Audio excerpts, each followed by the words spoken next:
Jadi istri dan ibu dalam bingkai iman.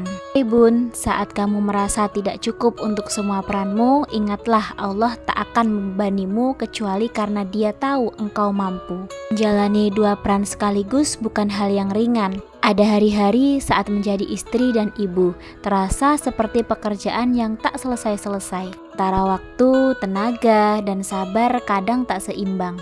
Tapi ketahuilah bunda, Allah tiada akan pernah salah menempatkan peran. Terkadang kita merasa sudah berusaha sebaik mungkin, tapi tetap ada momen ketika semua terasa terlalu berat. Sampai akhirnya muncul pertanyaan, aku sanggup nggak sih jalanin ini semua? Tapi di saat seperti itulah kita perlu mengingat Allah tidak akan membebani seorang di luar batas kemampuannya. Jika hari ini kita diberi amanah sebagai seorang istri dan juga sebagai seorang ibu, itu karena Dia tahu, Allah tahu kalau kita mampu.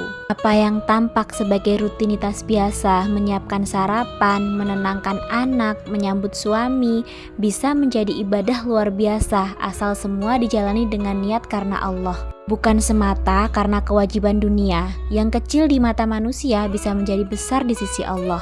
Nah, mendengar sabda Rasulullah, jika seorang wanita melaksanakan sholat 5 waktu, puasa Ramadan, menjaga kehormatannya dan taat kepada suaminya, maka ia boleh masuk surga dari pintu manapun yang ia sukai. Surga itu nyata bun, dan jalannya bisa lewat kesungguhan kita di dalam rumah kita. Meski tidak semua kelelahan bisa dipahami oleh orang lain, tapi Islam mengajarkan setiap niat baik, setiap pengorbanan yang disembunyikan, setiap tangis yang ditahan, semuanya tidak akan sia-sia. Karena langit mencatat apa yang bumi abaikan. Kadang peran istri dianggap biasa, peran ibu dianggap remeh. Padahal dari keduanya lahir ketenangan, pendidikan, dan kekuatan rumah tangga. Kita bukan figuran, tapi kita pusat peran itu sendiri. Kita tidak diminta untuk selalu sempurna, tapi kita diminta untuk tetap melangkah, tetap berusaha. Meski pelan, tetap jujur dalam letih, tapi tidak menyerah. Karena Allah mencintai proses yang tulus, bukan hasil yang palsu. Jika suatu hari terasa berat, doakanlah dirimu dengan lembut.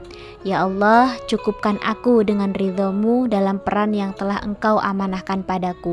Karena kita tidak dipilih untuk peran ini tanpa alasan. Kita dipilih karena Allah tahu kita mampu. Karena surga itu tidak selalu dibangun dari panggung besar. Kadang ia dimulai dari dapur yang sederhana, dari sabar yang kau jaga, dan dari doa yang kau bisikan dalam diam. Tetap semangat para bunda.